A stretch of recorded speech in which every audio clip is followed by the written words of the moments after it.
Welcome to Stay Tuned Garage. My name is Alex, and the next couple days are gonna be a little rough for me. So here I have my Mustang, the drift Stang, or my drift car, let's say that. Recently I had a little issue come up with this car. So I'm gonna go ahead and play a little clip of the noise that it makes. So I'm gonna go ahead and play that now.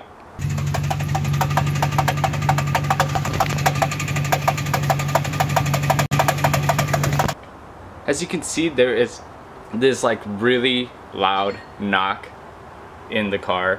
Luckily it is not the engine is fine, but it is something in the transmission. So I know what it is.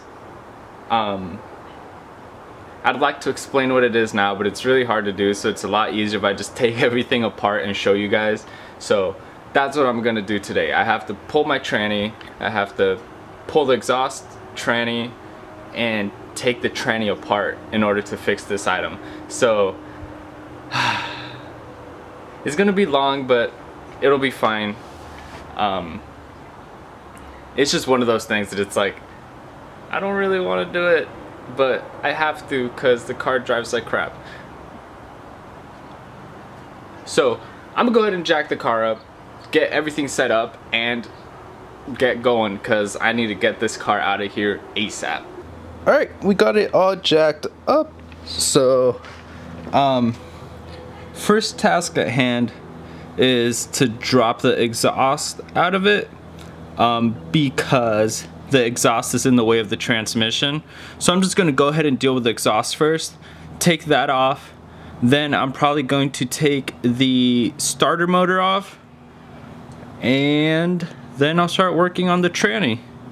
So stay tuned, have a long day ahead of us. Oh, and I'm gonna disconnect the battery because the car drains it, and so I won't be able to move it if I don't. But yeah, I'll be right back. Alright, we got the starter out. I forgot you have to take the starter out before you do the exhaust. So starter first, then exhaust, then tranny stuff.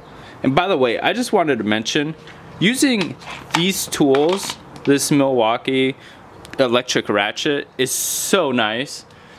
You know those situations where you're on a bolt in a super tight space and you can only get a quarter of a turn and you're just turning a whole bolt out like that?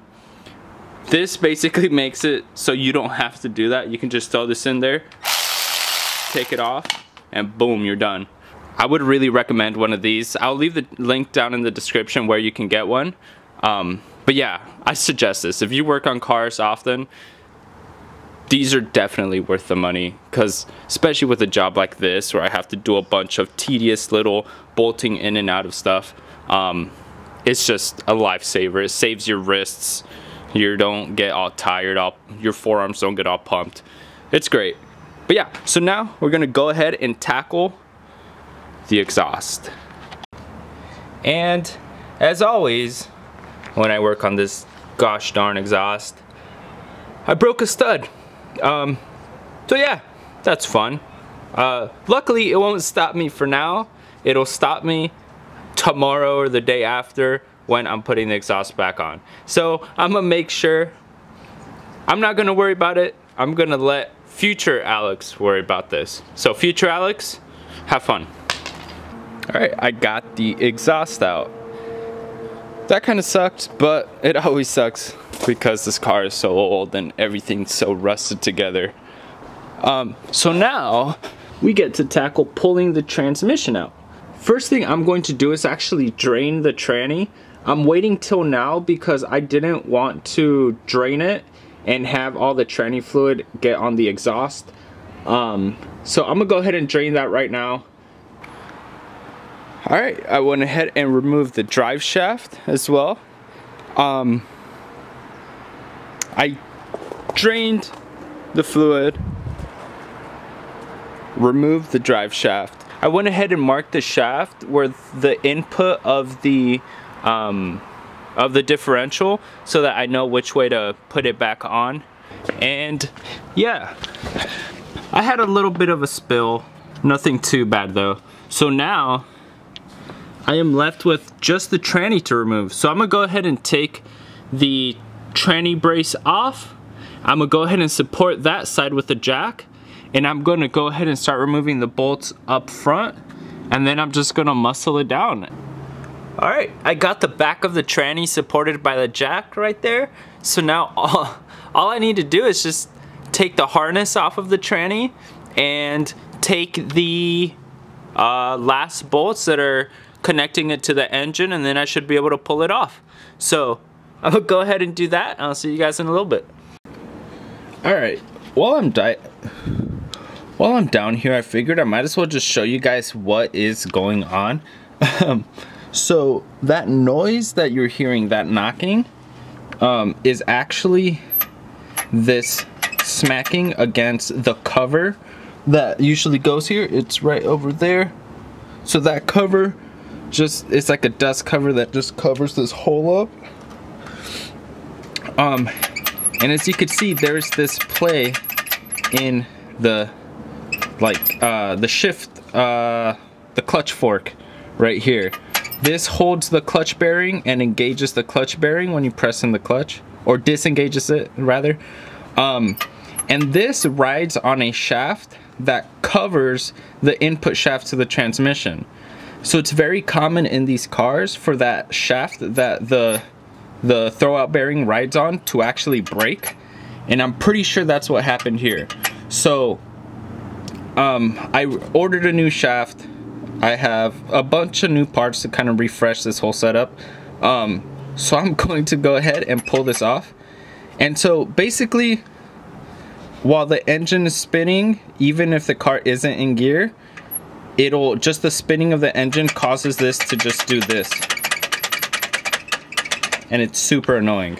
And yeah, so what I've noticed though is that if I put any pressure on the clutch line, it'll tighten it up a little bit and hold it in place, and it won't want to do that anymore.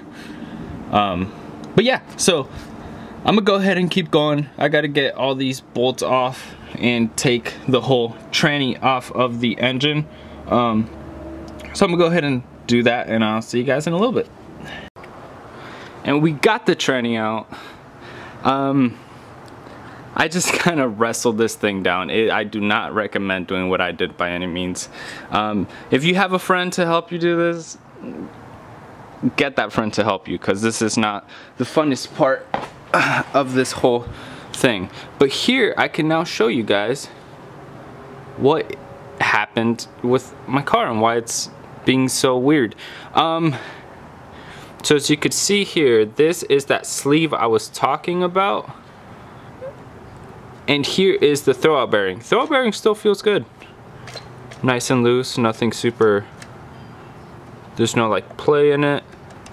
But as you could see, that play in the sleeve, and then, let's see, let me hold it in a good spot.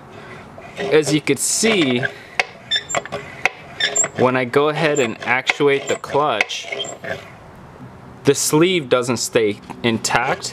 It moves with the throwout bearing, and that allows for this play here, which is the sound that it's making.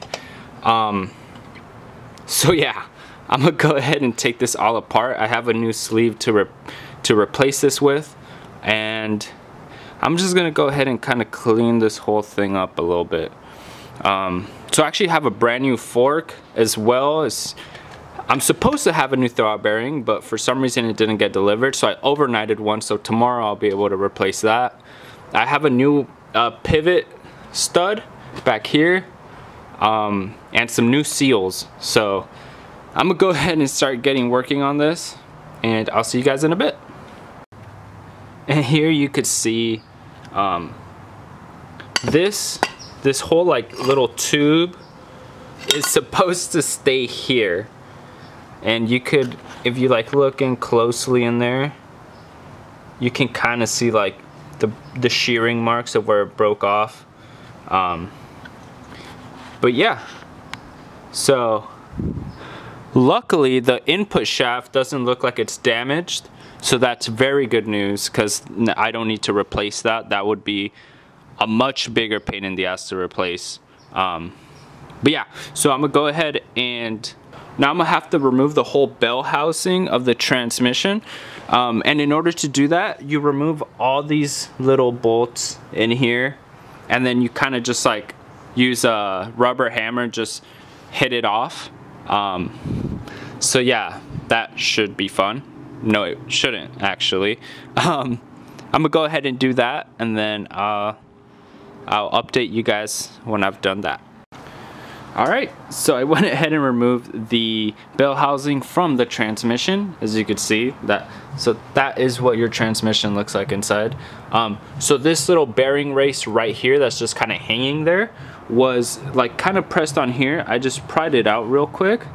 All I did is, you see these little openings here? It's got a little screwdriver, flathead, and just pried it out a tiny bit, and then came to the other side and pried it out, and it just came out. It's not in there super tight, it's just kind of sits there. And then inside here, there's going to be a little shim. So that little shim, I'm gonna go ahead and put it off to the side. And then in there is the seal, and that little dark ring, the bigger dark ring, is actually the shaft, what's left of the shaft that I have to get out, and that should be a press fit. Alright, so I have the little remnant of the input shaft cover. That's what I'm going to go ahead and call this. I have that soaking in PB Blaster because it's pretty tight in there. So while I do that, while I let that soak, I'm going to go ahead and take the clutch and flywheel off of the car, because 2 years ago when I replaced that clutch, I actually forgot to replace the the rear main seal of the engine, and I'm pretty sure it's been leaking ever since. I bought a new rear main seal, even though I already have one somewhere stored. I just didn't want to look for it, honestly. So I'm gonna go ahead and pull that apart, replace the rear main seal, and then put it all back on. So go ahead and do that. Be right back. Alright, so here are the pieces that should be together, but they're not. And here is the new piece. So this is nice, and it's actually a billet, like stainless steel upgrade. I will leave a link down to the description. This is apparently a very common thing to break on these SN95s. But yeah, so I already went ahead and cleaned it all up in there. So I'm gonna go ahead and press it in. I'm gonna put a little bit of lube like on the where I'm pressing it in, basically. And by pressing, I mean I'm gonna hammer it in. And yeah, so I'm just gonna put a little bit of lube on it and go ahead and hammer it in. Alright, and just like that, we got the new one pressed on. So what I actually did is I went ahead and used this little piece, put it on top, and then got this big old socket I have. I think it's a 32, and I put that on here and just smacked it slowly, let it even out, and then eventually it just sat all the way down, and now we're all good to go. So just like that, we have the new shaft in place. Now I'm just gonna go ahead and remove that pivot bushing or pivot stud and replace it with the new one I got, and I'm gonna start reassembling stuff. So I'm gonna have to put some of the black gasket maker on this, clean up the surface, and clean it up over here as well, and then go ahead and mate the transmission back with the bell housing and go from there.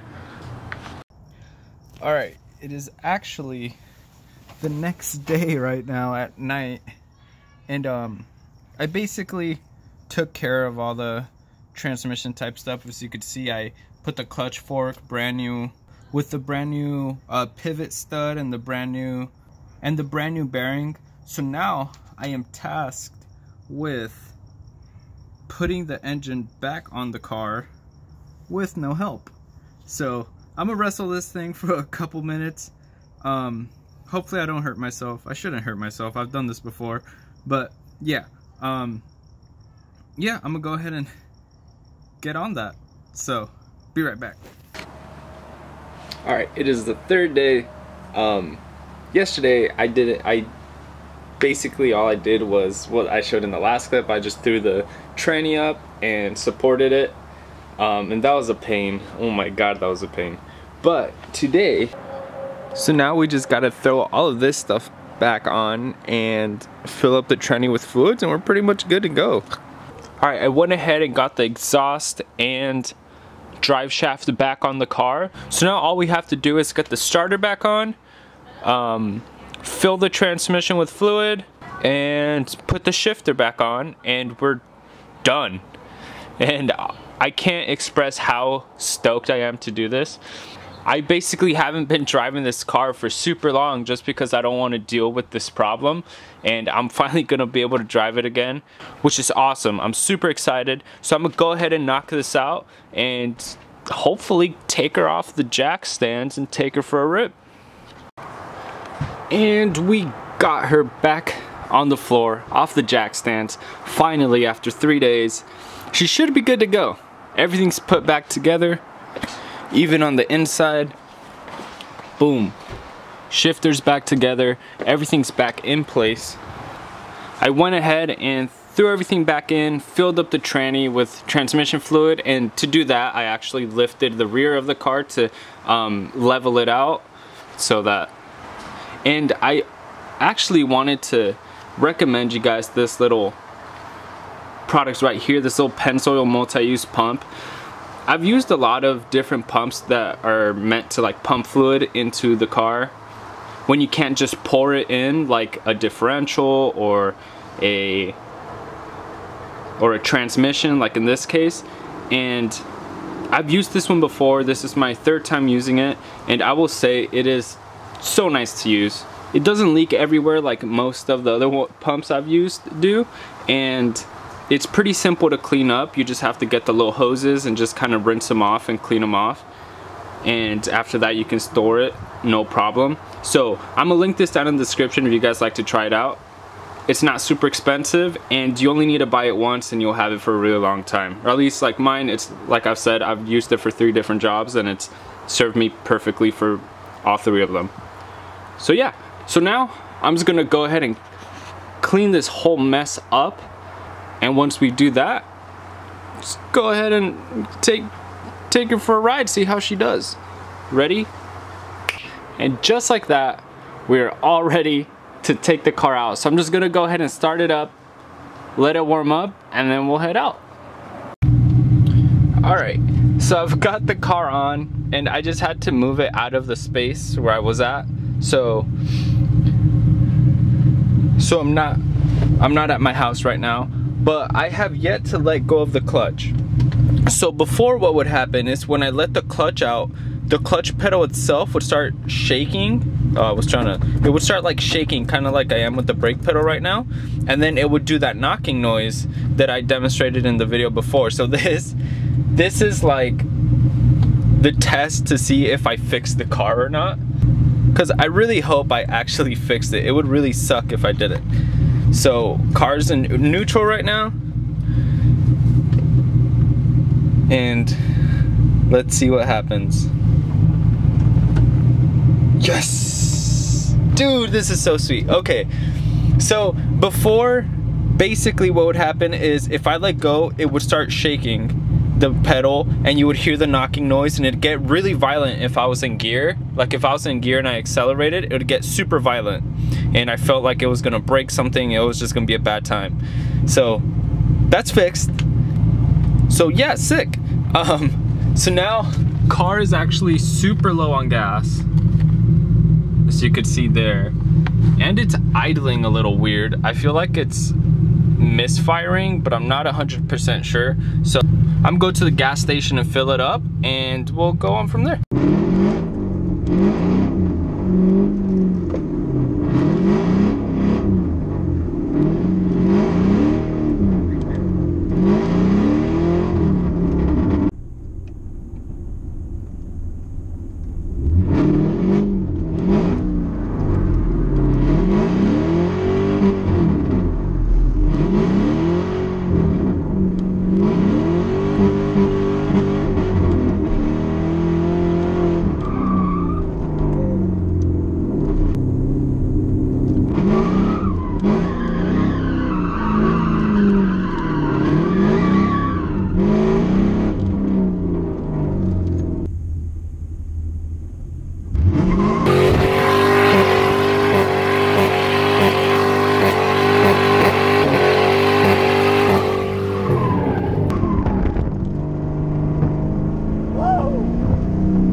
as you can see, car works.